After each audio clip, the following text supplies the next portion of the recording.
the caveat to that is that then I internalize pleasure is almost associated with guilt, right? If I've had this many sexual partners, or I've explored these things in this way, or if I've been with, men and women, and I'm just kind of fluid in my overall sexuality, there tends to be this guilt that is associated with that because I should be, again, a certain way, right? And so when I'm not comfortable in who I am sexually, then it becomes very difficult for me to be able to communicate that to my partner.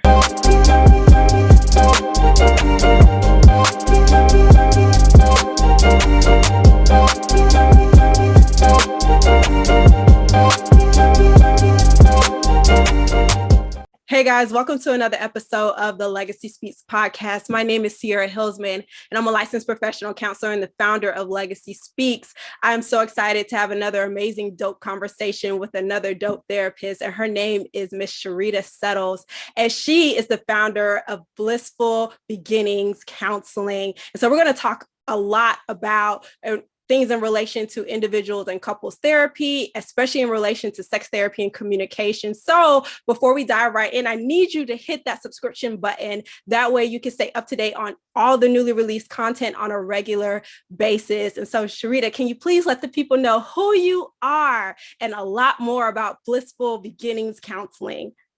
Yes. Hello. Good evening, everybody. As she stated, my name is Sherita Settles. I am the founder. I am the owner of Blissful Beginnings Counseling, which is a private practice that really I pride myself on coming to therapy from a very relatable approach, being able to meet people where they are as far as whatever that journey looks like. I typically say, that the healing can take place, but it doesn't have to be quite so heavy.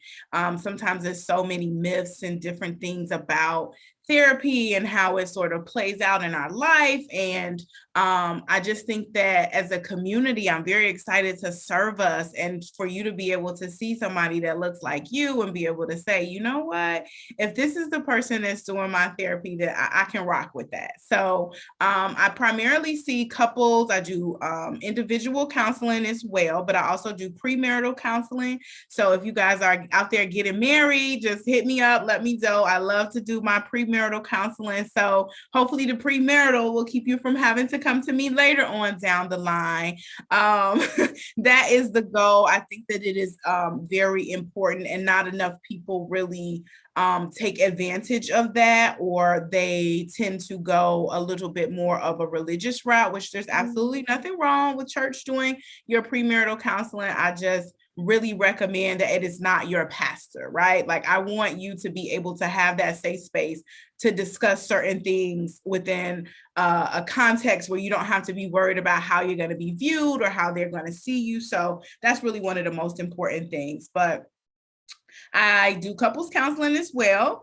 And we do, my framework is really around integrating intimacy, making sure that our relationships are really healthy in regards to how we interact with each other, that communication piece is in place so that we are aware of what our partner needs. I am a huge fan of love languages, or at least just recognizing how to love your partner the way that they need to be loved. I do a lot of family dynamics and background work because I just truly believe that, our experiences shape who we are as a person, good, bad, or indifferent. There's no way around being able to recognize what impact our upbringing has on our overall ability to love, what love looks like, and what our expectations are, whether that's realistic or unrealistic. In regards to individuals, I tend to see a lot of women of color or just people of color in general. I definitely enjoy having my women come that have struggled with that sort of strong woman complex, and how we can kind of break down some of those barriers, feeling like we have to work twice as hard being women of color, and how that really impacts our ability to see ourselves as anything other than having to be strong. So I just enjoy the work that I do. I've been in this field for 17 plus years in some capacity, straight out of undergrad. Shout out to Tennessee State University. I love my HBCUs. And so I just really like to make sure that individuals feel like they have a safe space to be who they are in that space with me. Oh, Sherita, thank you so much for all of that. I'm like, oh, child, where are we going to start? Okay. Oh, wow. So, there were so many bars that you dropped. And like you talked about the importance of the integration of intimacy and even the importance of defining love. I know when we work with the populations that we serve, love can be distorted, but it can also be the foundation of so much, right? So not only the love of self, but the love of other people, the love that we have for our families. And so when people are thinking about the concept of their sexuality, or maybe even the things that they engage in when it comes to sex, what, I guess, stigmas or maybe even barriers that do you have to address when it comes to redefining what love looks like in their particular season of their life when they're seeking therapeutic services? Yes, so some of the biggest challenges are really being able to communicate with your partner what your needs are, being able to feel comfortable, especially as a woman, being able to really identify what is pleasurable for you, what that looks like. And so many stigmas around, masturbation or things of that nature, and exploring your own body. And if you don't know how to please yourself, or if you're not comfortable with who you are, if you don't have that confidence, that is really a lot of times a huge barrier. A woman may feel uncomfortable in her body, right? We may have had a kid or two, or just gained a couple of pounds over the years. And so when you don't feel comfortable in who you are, it's very difficult for you to receive that affection.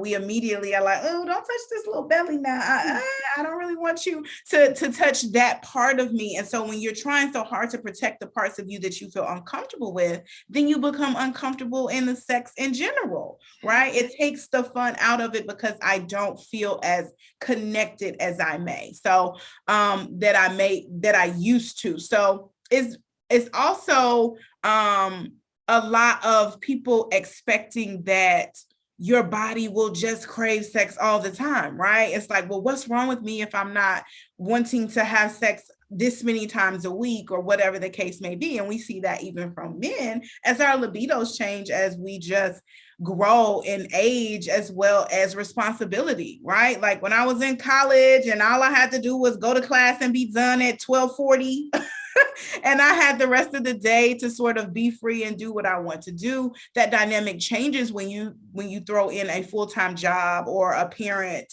of 2 children and getting them back and forth to all these different places. So a lot of times it is important to carve out time for that intimacy, and people struggle with that, right? It's like, well, I don't want it to be so structured. I want spontaneity. And we have to build up to that sometimes. Maybe right now in this season with a 5-year-old and a 2-year-old, we can't just be all that spontaneous. We might have to be able to shift this until we get to a place where we can get back to that. So really just being able to be flexible in what that looks like. People really get lost in who we were. And my dad always says, reminiscing will kill you. Listen. Thinking about what you used to be able to do and how you used to be able to do it. And instead of looking at the past, being able to look forward at what this looks like at this season, because who I was 5 years ago in this relationship is not the same as now, and it won't be the same 10 years from now. So really, to kind of answer your question in a nutshell, people come with a lot of unrealistic expectations around what that sex life should look like, and also just what it means to be able to provide that pleasure. And there's just so many other ways that are not just penetrative sex, that you can enjoy your partner, being able to find other ways to, integrate that intimacy and have pleasure in the things that you do with that person. Definitely. Absolutely love it. And immediately when we were talking about widening up the scope. I think that's something that I work with clients, especially with me being so rooted in wellness counseling. And I think we talked about this at the Black History Month conference. Like, yes, we have these life roles and these life domains that we operate in, but it's important for us to be realistic with the space that we're in. And then rather than focusing on the things that you're not able to do as of recently, leveraging those strengths and then having those healthy communications with your partner. That way you guys can formulate something that's going to work for the both of you. And then also challenging that should, right? I should be able to perform this way, or I should be able to be there for my partner. I should have this number of orgasms, things of that nature. It's just challenging those unrealistic expectations that tend to create guilt and shame. And so let's get into that, right? How does guilt and shame impact building intimacy, not only with one's partner, but intimacy with yourself? Yes. So guilt and shame is one of those things that is a hidden like canker sore or whatever you want to call it. It's a disease that, you know, just kind of picks away. You're not able to necessarily see it because it's not something physical, but a lot of times people have guilt and shame even attached to the pleasure that is within sex, right? Like a lot of times people have control issues. And so it's hard for them to be able to let go to a place where they're allowing this other person to please them in this just overall euphoric way. That feels uncomfortable, right? Like I don't have control over how they're pleasing me. I don't have control over my body shaking and what's going on with this orgasm, right? Like this is a little too much for me. And so a lot of times people hold back, right? And then when you also look at just historically as women, we have not been given the freedom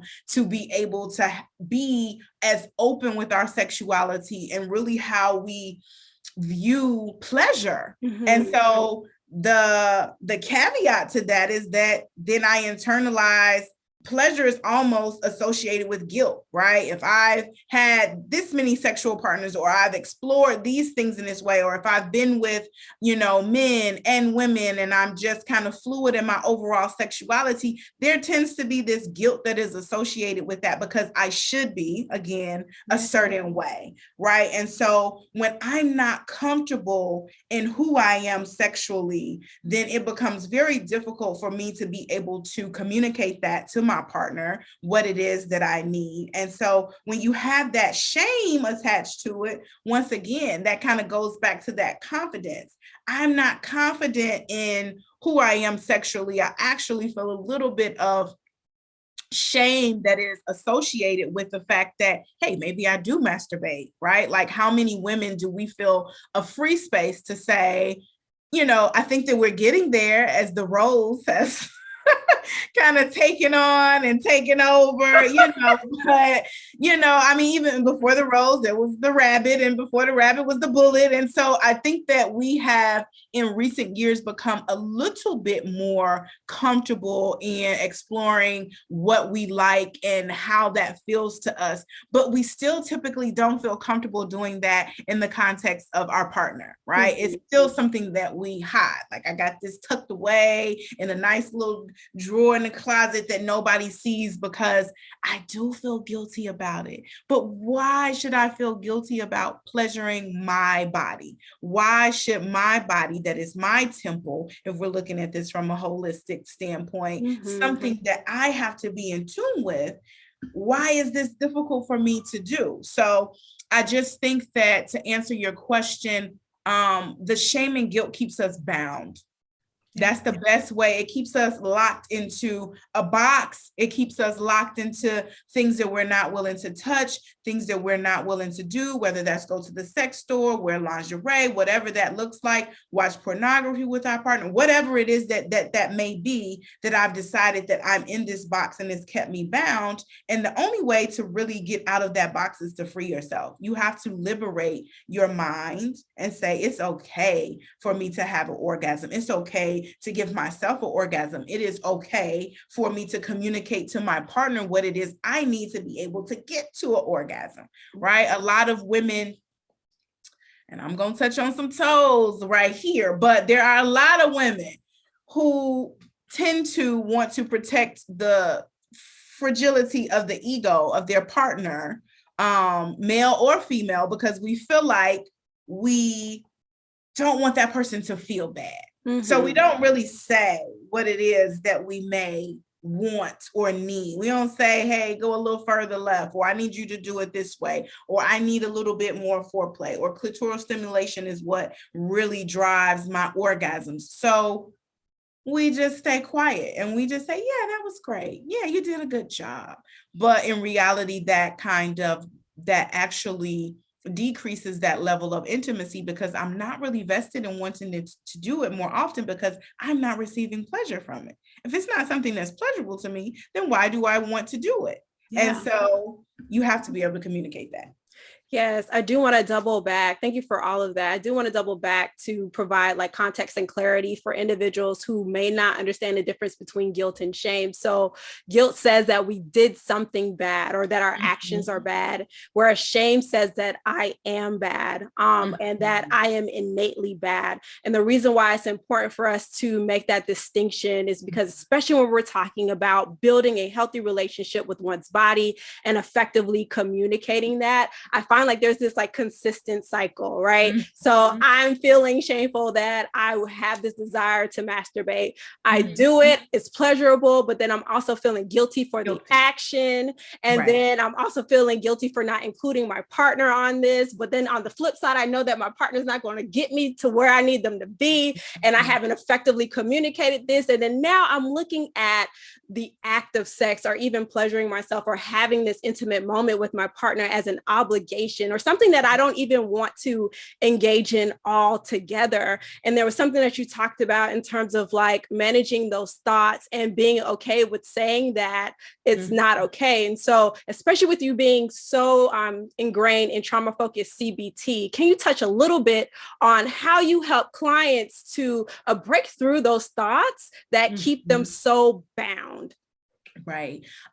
So definitely wanting to start with, how sex was viewed in their upbringing, what those first sexual experiences looks like, right? If we're talking about somebody that has experienced trauma and their first sexual experience was either molestation or rape or something like that, then we're talking about being able to free them of that shame and guilt a lot of times that comes along with when you've experienced something traumatic. Even though it was the other person that did something to you, there's a certain level of guilt and shame that we know innately comes with certain acts. Well, maybe I should have done something different, or maybe I actually enjoyed it because my body responded to something in a way, even though it wasn't something that I wanted to do at that time. So I think that it's very important to be able to kind of look at what those initial sexual experiences looked like and how I view sex. Was sex talked about growing up, right? Was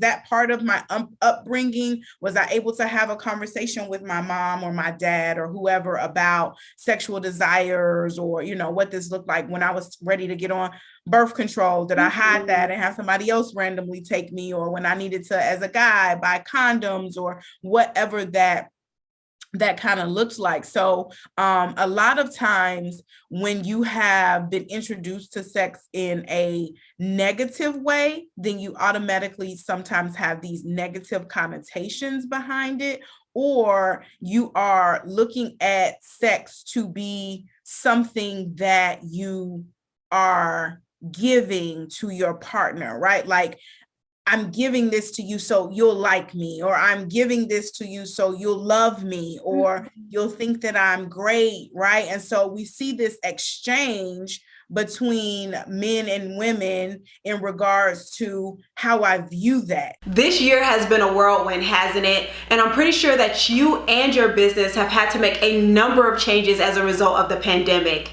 But I need you to get really present right now. Let's tap into the here and now in this very moment. When was the last time you truly checked in on your team? As a matter of fact, when was the last time that you truly thought about how you and your team are mentally and emotionally navigating through all of the adjustments that are taking place? But guess what? I'm here to help with that. Hi, my name is Sierra Hillsman, and I'm a licensed professional counselor and certified clinical trauma professional. I work with small businesses and corporations by helping their teams explore their presenting concerns. That way we can increase employee engagement and improve productivity overall. This can be done through in-person or online lunch and learn events, corporate workshops, and organizational seminars. Click the link below. That way you can start to learn how to truly invest in the overall mental and emotional wellness of your team. And so when you have something that traumatic has happened as that initial sexual experience, it does definitely kind of shape and skew in some ways how individuals, how free they feel and how bound they feel. Some people become a little bit more promiscuous, as we know, because they've been exposed to that at a young age or, just at a time before they should have been. And then we have individuals who go the total opposite way and really shy away from any of those sexual experiences because they don't know what it looks like to have healthy ones. Mm-hmm. So definitely. I think even with that is a whole bunch of identity work, right? So mm-hmm. I know we talked a lot about trauma and the impact of trauma and the importance of addressing those things in a manner that helps us to heal because freedom looks different for everybody, right? Mm-hmm. And so freedom looks like being educated in what it looks like to have healthy relationships. Freedom looks like developing the autonomy or even operating in the power of choice when it comes to formulating healthy relationships or even having healthy conversations. And so I find it to be important to kind of going back to what you mentioned, find ways to increase some level of intersectionality between all of the things that we learned over time while addressing the things that we're still learning as well. Mm-hmm. Yeah, I definitely think it's important to make sure that we don't go based off of one or two experiences. Sometimes things happen and we take those experiences and we allow those to really shape our overall view of how we address sex in general, right? And that there's a certain level of freedom that can come, from some people. I also worked with the sex trafficked population, and it was a lot of misconceptions at times about how they view sex. And even though these were young girls or teenagers or young adults, it is very important to recognize that everybody doesn't have the same view of how they feel about those sexual experiences. And so you cannot impose your own thoughts and your own views on them and expect for them to kind of, view it the same way that you do. You have to be very neutral and allow everybody's freedom to look different. Yes, definitely. Thank you for bringing that up because I'm pretty sure there are a number of clinicians who don't know how to address sexual topics and whatnot. And so they may refer out to a licensed sex therapist or maybe even somebody who's more versed in that. But what I find is that clients kind of go off of how we respond to the topics that they bring into the table. And so if you find yourself being squeamish or not even feeling comfortable with talking about sex, or maybe even giggling when a client mentions masturbation, it's just like you are also reinforcing like the negative beliefs that they hold within themselves as if this is taboo or this is not something that I need to talk about. So thank you for creating a safe space for your clients to address these things as well. Yes. Our clients are looking to us for some level of guidance. And if they feel like we are judging them in any way by what they are bringing to us, then that is definitely going to stifle that therapeutic relationship, right?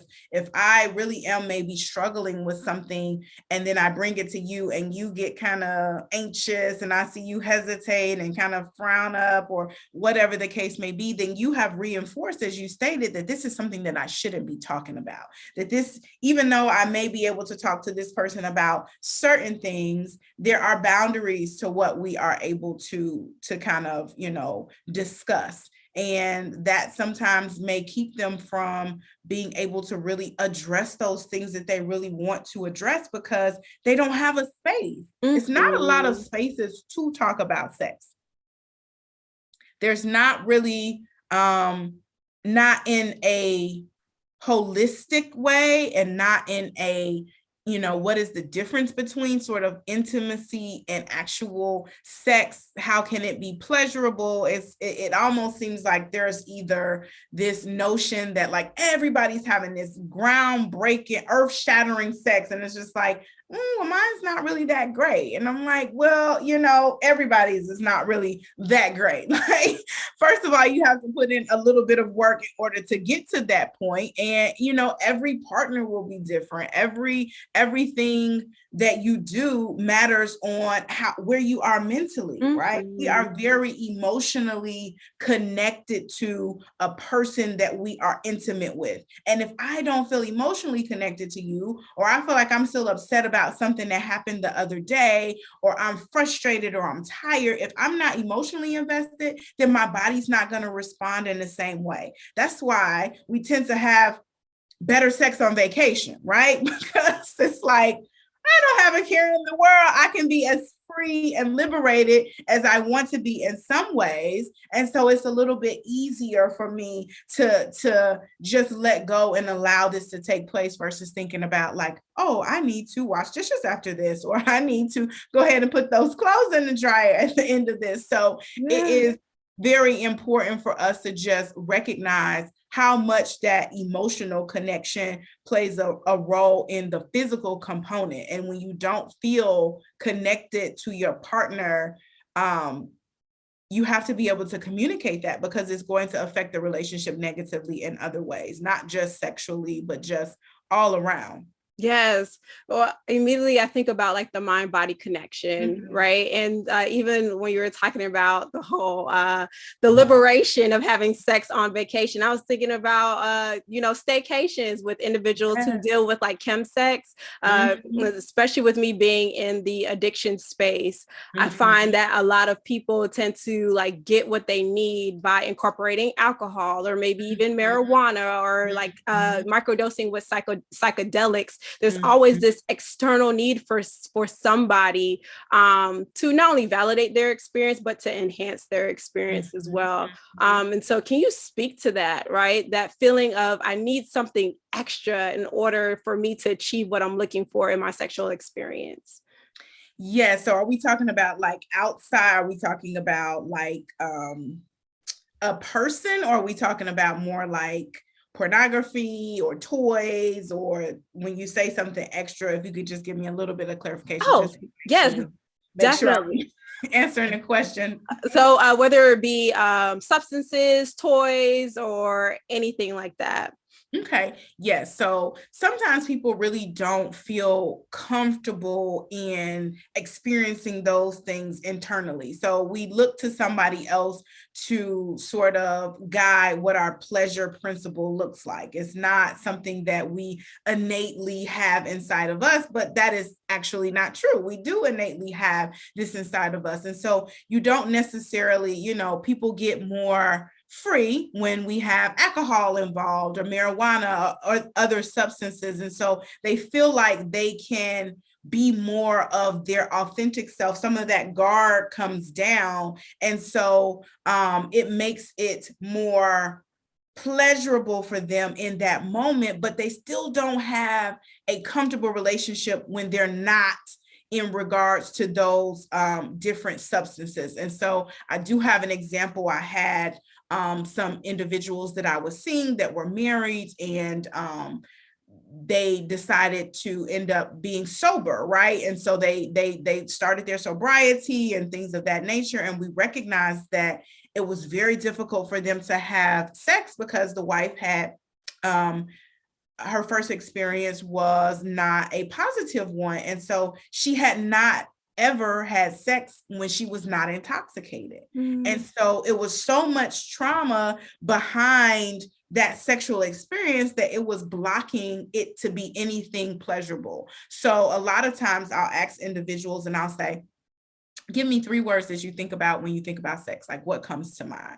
And sometimes you'll hear people say like pleasure or orgasm or love or things of that. But then you may have a partner that says like painful, obligation, responsibility, pressure. And it's like, here we go, right? Like we're looking at this two totally different ways, right? One person is looking at this as something that is anxiety provoking, and we need to explore why that is the case. And so that's sometimes why they need those outside substances to be able to give them, they feel that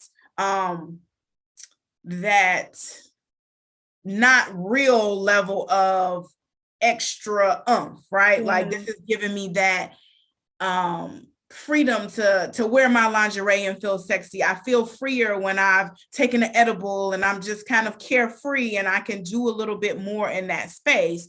And that is, you want to keep that same energy, right? Not to necessarily tell anybody that they can't be on vacation and do whatever it is, but how comfortable are you without those things? Yeah.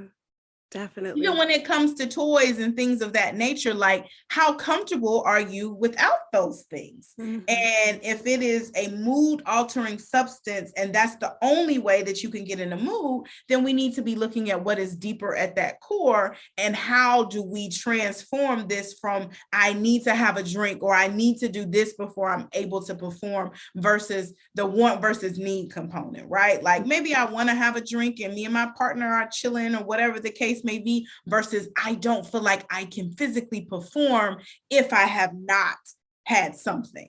Yes, absolutely. It all goes back to having those conversations in advance or towards the beginning stages, but not only in the beginning stages, but like throughout, because communication does not end. It does not end at the courting phase. It does not end at the engagement phase.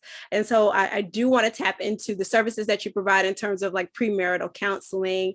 And how do you help those couples who are looking to gain a better understanding of one another as they begin to move towards that union? Yes, so I love doing the premarital. I utilize the Prepare and Rich curriculum. I am a Prepare and Rich certified facilitator. And so that just really sets the framework and groundwork, them being able to kind of look at all of these different sections, all of these different, how do we deal with conflict resolution and how do we deal with communication and what are the stressors and what about family dynamics? So it really does allow an opportunity to look at all of these different topics that you may not necessarily discuss in your day-to-day, right? We're just coming home and watching Bel Air, right? We're not really having conversations about, upbringing and family dynamics and how that has an overall toll on how I view love and how I receive love, right? We may not be getting that deep. So I definitely try to utilize that as sort of a framework, but go deeper into some of those topics that we may not discuss. So I like to kind of look at what are the top 3 things that you feel like you guys are circling back around to, right? It may be just one, it may be 2, but it's like a lot of times it's a common theme. And it's like when you look up, I may be complaining about the dishes or I may be complaining about the laundry, but in reality, I'm saying I need more support, right? Like I feel more, I need help.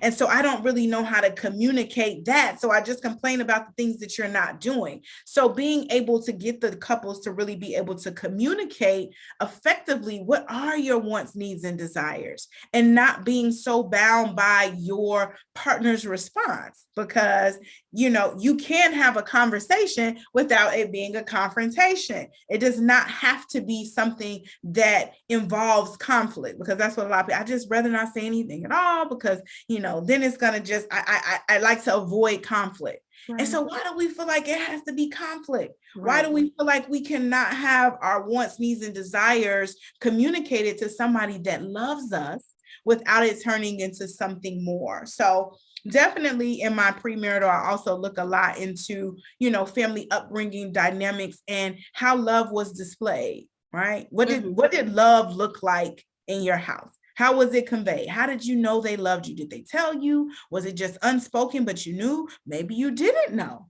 right? Maybe I didn't even know. I was uncertain whether I was loved or not. And so how does that play out in my relationship? I may need more affirmations, right? I need you to tell me because I'm not secure in what love looks like. And so just really being able to kind of hone in on all of these different topics, including sex, including intimacy, and the differences that go on in a relationship, right? Because engagement, that's such an exciting time, and we're looking forward to getting married. But what does that look like 5 years from now? What does this relationship look like 10 years from now? And I'm so happy that you pointed out that communication is ongoing because we're ever changing. Mm-hmm. Right? As we continue to grow, what I needed at 35 is not what I need at 45 or 55 or 65. And that is also why I find it very important to integrate that intimacy, because what happens when I have blood pressure medication that really, impacts my ability to get an erection? What happens if my partner unfortunately gets cancer or something like that? What are the ways that we still convey intimacy to each other, even if it's non-penetrative? So to kind of circle back, I definitely feel like that premarital piece is to really focus on what are the things that we're not talking about. Let's bring that to the table and let's flush that out. Let's not keep putting this under the rug because I'm avoiding hurting my partner's feelings or talking about certain things that I found they have kind of given me the shh on, right? Like whenever I bring that up, I just feel like it turns into an argument, but let's look at why. Yes, definitely. And it's so interesting that you talked about conflict, because when I explain conflict to my clients, I'm just like, those are opportunities for us to address growing pains, right? So tension does not necessarily mean that it's a bad thing. It's just an opportunity for us to iron things out, or maybe to remove things to create a new normal. Mm-hmm. Sometimes we find ourselves running away from conflict or being conflict avoidant, the clinical term for people out there. But it's important for us to have those conversations so that you learn yourself in relation to your partner. But most importantly, you're able to learn yourself in relation to this specific situation. That is so, so key. Sherita, we can just keep going on and on. But what I do need for you to do is please let the people know where they can find you and how they can tap into all things Blissful Beginnings Counseling. Yes, so I am at Blissful Beginnings Counseling on Instagram as well as Facebook. You can also check me out on TikTok. It is relatable Rita _therapist. So I definitely try to incorporate some of my poetry into infusing that with the therapeutic platform, because sometimes we just don't always know how to articulate how we feel. And so I found that being able to put that into a poetry platform just gives you a little bit more context into, you know what, that is really how I've been feeling. So as I stated, you can also check out my website. As I stated, I do premarital, I do couples, along with some sex therapy, and I cannot and will not ever forget about, my Black women or women of color or just people of color in general, because fellas, I see y'all too. Y'all need just as much of a space, if not more, because you really don't have an opportunity to express many emotions that are validated or seen as acceptable by society unless it is anger or something that is aggressive, when in reality, you guys feel the same things that we feel. And so, long story short, you can find me at Blissful Beginnings Counseling, and I would love to, hear from some of you guys. I also do speaking engagements. I put some of my poetry into those platforms, as well as, a panelist in some different conferences and things of that nature. So if you're looking for somebody to, speak on some of these topics, just reach out to me, and I would love to be a part of whatever it is you have going on. Yes. Can you please leave us with a piece before you go? Sure. So, I'm actually going to read this piece. Give me 1 second. About how we feel sometimes when it comes to rejection from our partner. When it comes to that feeling of, I'm trying and maybe I'm not getting the results that I would like. So here we go. There's a sense of normalcy surrounding rejection that's all too familiar to me.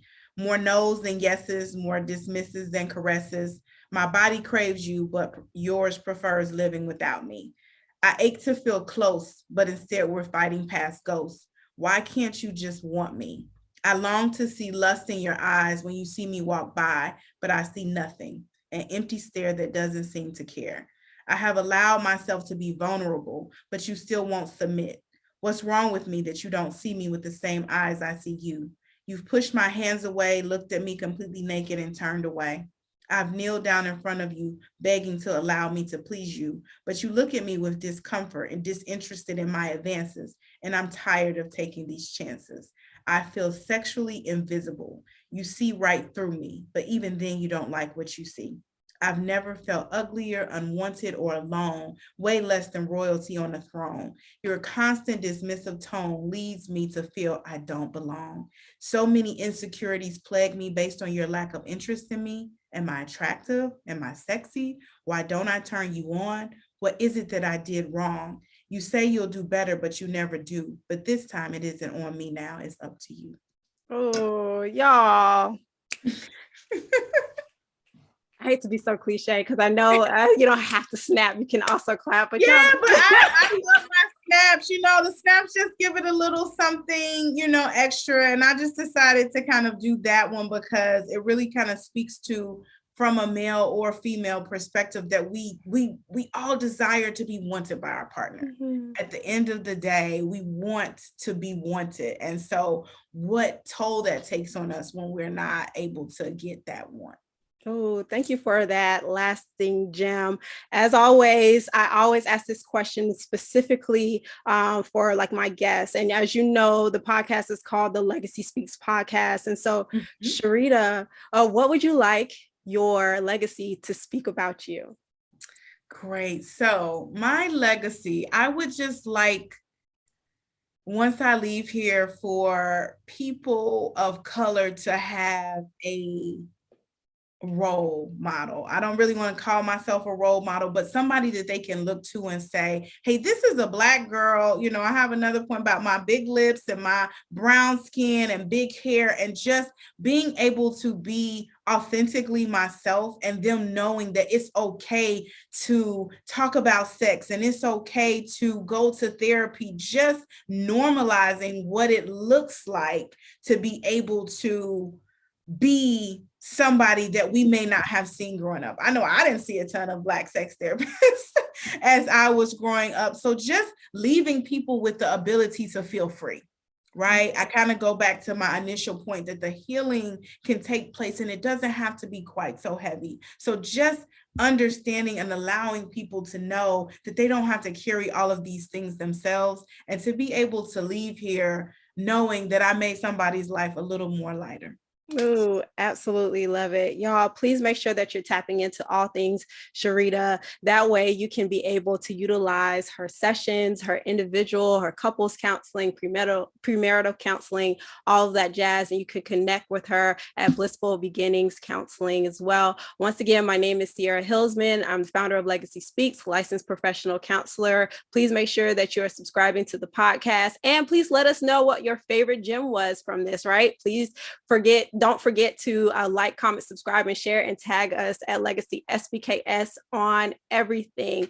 Okay, until next time.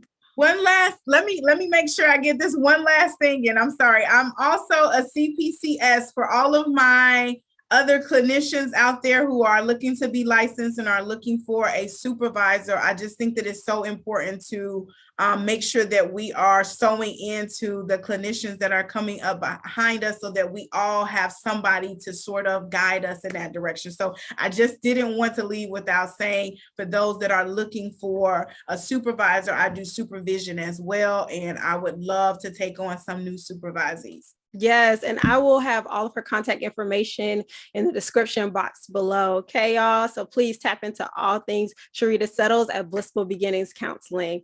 All right, y'all. Bye.